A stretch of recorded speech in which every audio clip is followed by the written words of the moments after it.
Hello student, आज का हमारा नया इंटरेस्टिंग टॉपिक है that is seasonal variation in lake.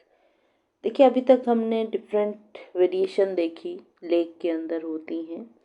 हमने देखा कि कैसे लेक जो है वो ओलिगो से मीज़ोट्रॉफिक लेक में कन्वर्ट हो जाती हैं या यूट्रॉफिक लेक में कन्वर्ट हो जाती हैं। और इस दौरान काफ़ी टाइम लग जाता है, ड्यूरेशन जो है वो लंबी होती है जिसमें ये चेंज देखने को मिलते हैं।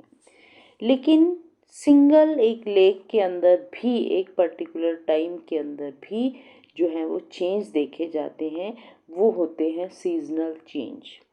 हम बहुत अच्छे से जानते हैं कि 4 सीज़न के अंदर जो है पूरा ईयर जो है डिवाइड होता है, जिसमें पहले अगर आप मार्च से मई में देखते हैं that is spring season. Spring season क्या होता है कि जब विंटर से समर की तरफ मूव करते हैं उस समय टेम्परेचर इंक्रीज़ होना शुरू हो जाता है, डे जो हैं उनकी जो लेंथ है बढ़नी शुरू हो जाती है।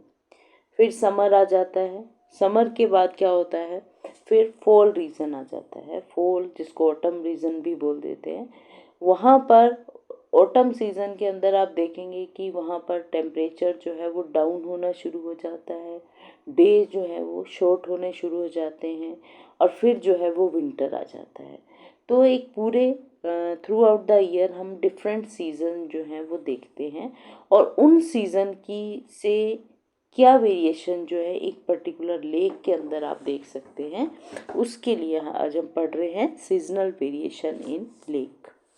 सीजनल वेरिएशन का जो मेन रीज़न काउज होता है वो होता है वहाँ का टेम्परेचर और प्रेसिपिटेशन का पैटर्न। क्या टेम्परेचर है, कितना जो है प्रेसिपिटेशन हो रहा है या कितना इवेपोरेशन हो रहा है, सोलर रेडिएशन कैसी है, ये सब जो है सीजनल वेरिएशन के लिए जो है रिस्पॉन्सिबल रहती हैं, जिसमें से टेम्परेचर और प्रेसिपिटेशन जो है वो मेन कॉज है। जो जितना भी ये थर्मल बिहेवियर हम पढ़ते हैं कि वो क्या है कि वाटर डेंसिटी कितनी है। वाटर की डेंसिटी जो होती है वो 4 डिग्री पे हाईएस्ट होती है, ठीक है। सरफेस वाटर जो है लाइट होता है समर के अंदर, ठीक है। और अगर टेम्परेचर जो है 4 डिग्री से अबव चला जाता है तो वो 4 डिग्री से बिलो चला जाता है टेम्परेचर, तो वो जो है आइस कवर के अंदर चेंज हो जाता है। तो डेंसिटी मैटर करती है कि कितना डेंस वाटर है, वो सिंक होगा या फ्लोट होगा। तो देयर इज़ अनदर कि समर के अंदर आप देखते हैं कि हीट इन्फ्लक्स होती हैं, इंक्रीज हीट इन्फ्लक्स होने के कारण भी जो है थर्मल बिहेवियर शो होता है, थर्मल वेरिएशन देखने को मिलती हैं।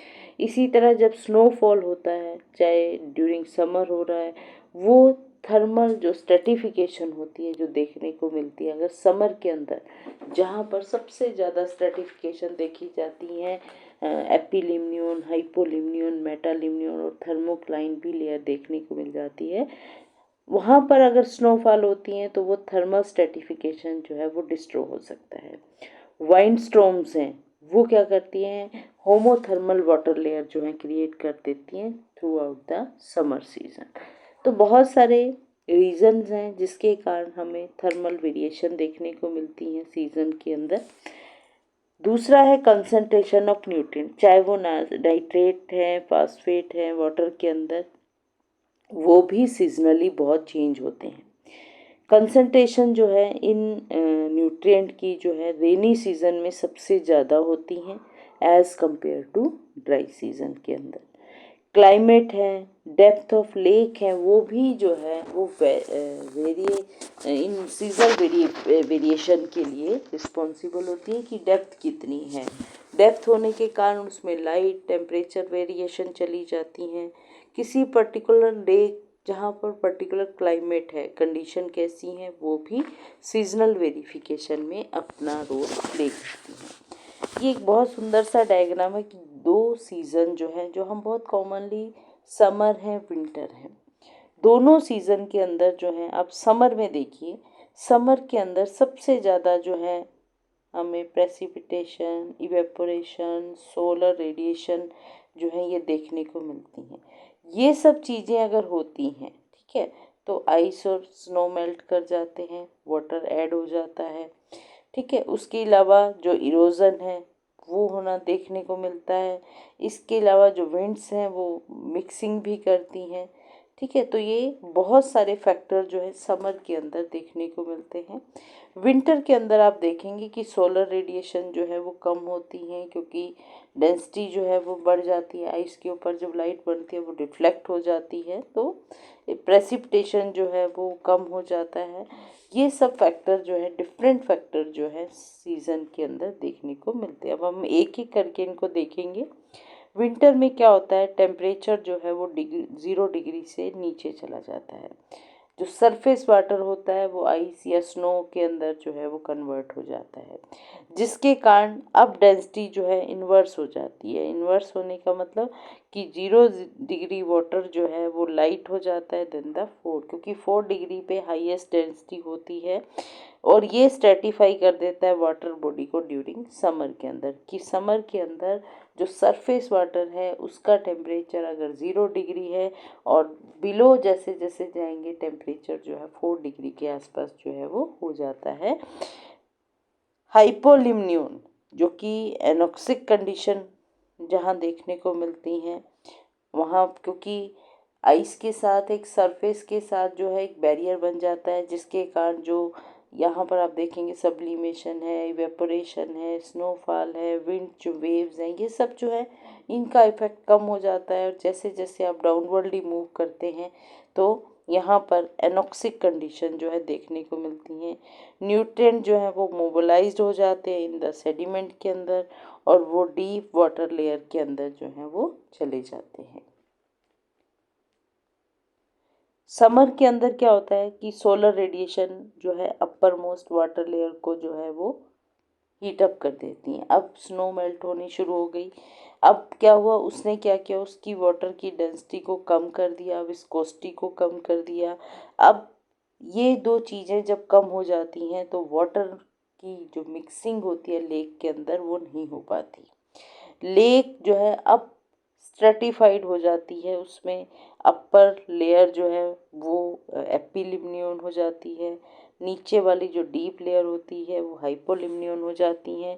और ये एपिलिम्नियन और हाइपोलिम्नियन जो है ये आपस में एक मेटालिम्नियन जो कि थर्मोक्लाइन लेयर रीजन है वहाँ पर जो है वो बन जाता है एक, ठीक है, बैरियर का काम करती है।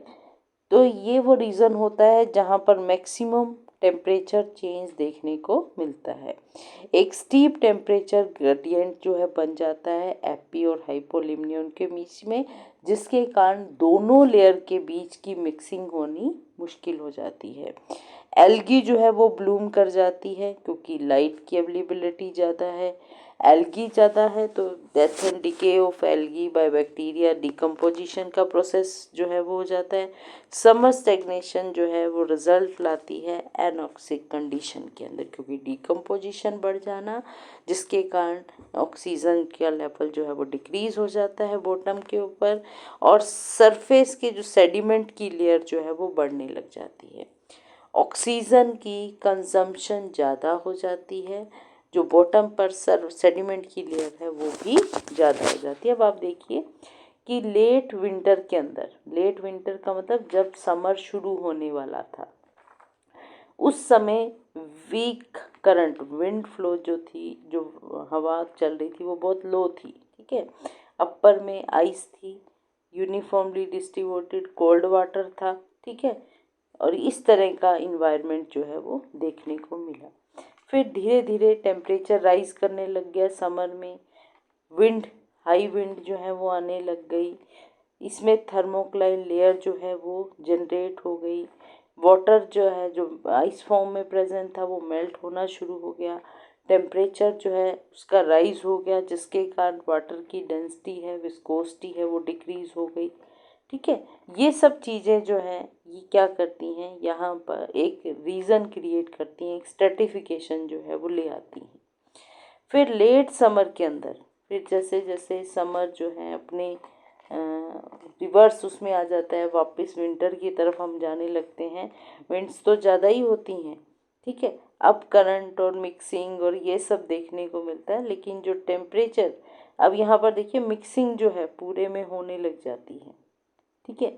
अब ये एक तरह से फॉल या ऑटम रीजन है, ये एक तरह से स्प्रिंग रीजन है, ठीक है। तो यहाँ पर टर्बिड वाटर जो है वो डिफ्यूज़ होना शुरू हो जाता है। तो डिफरेंट स्ट्रेटिफिकेशन जो है वो देखने को मिलती है इन द समर के अंदर। फिर स्प्रिंग और फॉल, स्प्रिंग सीजन के अंदर या फॉल सीजन के अंदर जो है लेक में मिक्सिंग होती है। ये हमेशा याद रखना, समर और विंटर में स्ट्रेटिफिकेशन देखने को मिलती है। समर के अंदर जो है ज़्यादा स्ट्रेटिफिकेशन होती है, थर्मोक्लाइन लेयर भी देखने को मिलती है। विंटर के अंदर 2 लेयर होती है, एपिलिम्नियन और हाइपोलिन, और उनके अंदर ज़्यादा वेरिएशन टेम्परेचर की नहीं देखी जाती, 0 डिग्री और 4 डिग्री के बीच में रहता है। समर के अंदर जो है टेम्परेचर हाई, अपर सरफेस का टेम्परेचर ज़्यादा हो जाता है। लोअर जैसे जैसे डीप में जाते हैं टेम्परेचर जो है वो लो होना शुरू हो जाता है। स्प्रिंग और फॉल, स्प्रिंग और फॉल मतलब ऑटम सीजन ऐसे सीजन हैं जहाँ पर मैक्सिमम मिक्सिंग ऑफ वाटर होती है लेक के अंदर। क्यों? क्योंकि टेम्परेचर में चेंज हो जाता है। अगर समर से हम विंटर से समर की तरफ जा रहे हैं तो स्प्रिंग सीजन के अंदर टेम्परेचर में वेरिएशन आती है, और जब हम समर से विंटर में जाते हैं तो ऑटम सीजन के अंदर जो है वेरिएशन आती है। तो इनके मिक्सिंग जो है यहाँ पर टर्नओवर जो है वो सबसे ज़्यादा होता है। जो वाटर टर्नओवर है, ये जो मिक्सिंग होती है वाटर की, ये आप देखेंगे ये सबसे ज़्यादा जो है या तो आपको फॉल रीजन ऑटम में दिखती हैं या स्प्रिंग सीजन में दिखती हैं। ये देखेंगे समर के अंदर पूरी स्ट्रेटिफिकेशन जो है वो होती है, विंटर के अंदर ज़्यादा कोई स्ट्रेटिफिकेशन नहीं होती, लेकिन टर्नओवर जो है वो नहीं होता है, ठीक है, क्योंकि जो विंड्स होती हैं वो लो होती हैं। स्प्रिंग में क्या होता है, जैसे ही आइस मेल्ट हो जाती हैं, बड़ी स्ट्रॉन्ग हवाएं चलने लग जाती हैं, सरफेस का टेम्परेचर जो है लो होना शुरू हो जाता है, डेंसिटी फिर से बढ़नी शुरू हो जाती है, हाई डेंसिटी एंड विस्कोसिटी, और थर्मल स्ट्रेटिफिकेशन एब्सेंट होता है। कंप्लीट मिक्सिंग ऑफ पूरी कॉलम वाटर बॉडी के जितना भी वाटर है उस पे सब में मिक्सिंग हो जाती है, और ये मिक्सिंग जो है न्यूट्रिएंट को जो बॉटम में थे उनको पूरी वाटर बॉडी के अंदर जो है वो फैला देते थे। और जितनी भी एनारोबिक कंडीशन जो कि समर के अंदर ओरिजिनेट होती हैं, वो एनारोबिक कंडीशन जो है लोअर डेप्थ में देती हैं, वो एरोबिक में चेंज हो जाती हैं, क्योंकि मिक्सिंग हो गई। मिक्सिंग होते ही ऑक्सीजन जो है का जो डिफरेंस आ रहा था वो ख़त्म हो जाता है। ऐसे ही फॉल जब ऑटम सीजन में आता है, विंड्स जो है कोल्ड सरफेस वाटर हो जाता है, सेप किसी तरह की थर्मल स्ट्रेटिफिकेशन देखने को नहीं मिलती। अगेन वाटर टर्नओवर जो है वो देखने को मिलता है। हाई जो माउंटेन के ऊपर लेक्स होती हैं जो कि ज़्यादा डीप नहीं होती हैं, वहाँ पर मिक्सिंग जो है इंटायर वाटर कॉलम में प्रेजेंट होता है। मिक्सिंग जो है वाटर कॉलम में वो फ्रीजिंग से पहले हो जाती है। वो क्या करती हैं कि जो एरोबिक कंडीशन है उनको वापस ले आती है, distribute sediment borne nutrient in entire water column. Water mixing, water turnover, दो ऐसे ये एक ऐसा प्रोसेस है जो यूनिफॉर्मिटी लाता है, चाहे वो थर्मल है या वो न्यूट्रिएंट बेस है। वो सब चीज़ें जो हैं वो हमें स्प्रिंग और फॉल सीजन के अंदर देखने को मिलती हैं, जहाँ पर मैक्सिमम जो है वो मिक्सिंग होती है। तो ये एक समर सीजन के अंदर का पिक्चर देखेंगे। देखो प्रेसिपिटेशन भी बहुत है, इवेपोरेशन भी ज़्यादा है, रेडिएशन भी ज़्यादा हो रही है, विंड भी मूव कर रही है, मिक्सिंग हो रही है एपिलिम्नियन में, हाइपोलिम्नियन में, क्योंकि जियोथर्मल हीट एक्सचेंज हो रहा है, ठीक है, यहाँ पर डिकम्पोजिशन बढ़ जाती है, ठीक है। तो ये सब चीज़ें, ये थर्मोक्लाइन लेयर जो है वो देखती है। थर्मोक्लाइन लेयर जो है एक तरह से वेरिएशन का बैरियर का काम करती है। वो एपिलेम्नियन और हाइपोलेम्नियन के टेम्परेचर को मिक्स जो है वो नहीं होने देती। Thank you.